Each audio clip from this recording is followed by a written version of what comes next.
In a shop where shadows clung to dust-caked shelves, time was a symphony of ticks and tocks. Light struggled through grimy windows, catching on the glint of 1,000 tiny gears, each one a testament to precision, to order. Here, amidst the rhythmic chorus of swinging pendulums, Alistair, a man whose hair was the color of winter frost, worked with the devotion of a monk. His world was one of springs and sprockets, a universe he could contain within the brass casing of a clock.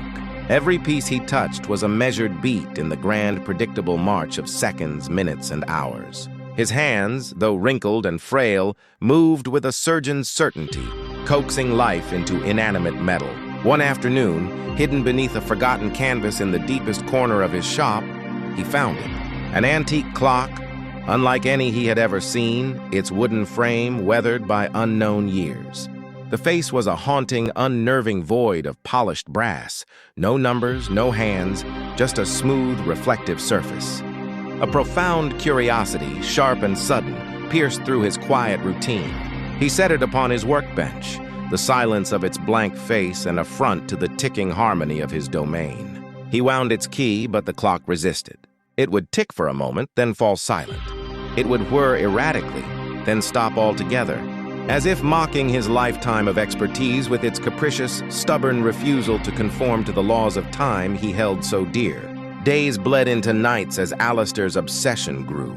He became a ghost in his own shop, his frustration a palpable energy that seemed to dim the already faint light. He would sit for hours staring at the blank-faced clock, his tools lying untouched. Through the window behind him, life unfolded in a vibrant, unhurried tapestry. He was oblivious to the children whose laughter echoed like chimes in the street, their games a dance of pure, unmeasured joy. He failed to notice the slow, deliberate turning of the seasons, the last golden leaves of autumn giving way to the first delicate snowflakes of winter, each a fleeting moment of beauty that passed him by. The world outside his window was a story of moments, while he remained trapped in a battle against a single, defiant second. Then, in the deep quiet of a pre-dawn morning, a stillness settled over him.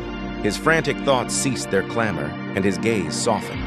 He looked from the defiant clock to the world beyond his window, where the first rays of sun were painting the sky in hues of orange and pink. It wasn't broken. It wasn't a machine of seconds and minutes. The clock was a mirror reflecting a different kind of time. A time measured not in ticks, but in heartbeats. It measured the warmth of sunlight, the weight of a memory, the length of a shared glance. He finally understood that he had spent his life trying to capture time, to master it, while the real, meaningful moments slipped through his fingers, uncounted and uncherished. A serene calm washed over Alistair's face, smoothing the lines of frustration that had etched themselves there. He reached for his finest hammer, his movements deliberate and without hesitation.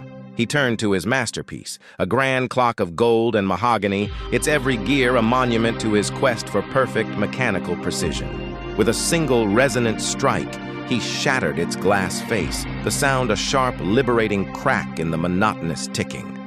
The spell was broken. The gears fell silent, and for the first time in decades, a profound quiet filled the shop. With the heavy weight of his obsession finally lifted, Alistair walked away from his workbench, leaving the silent, broken pieces behind. He pushed open the heavy wooden door of his shop, stepping out of the perpetual twilight and into the brilliant, welcoming sunlight. The symphony of 1,000 clocks faded behind him, replaced by the chaotic, beautiful sounds of the world. He was no longer a keeper of time, but a man ready at last to live in it.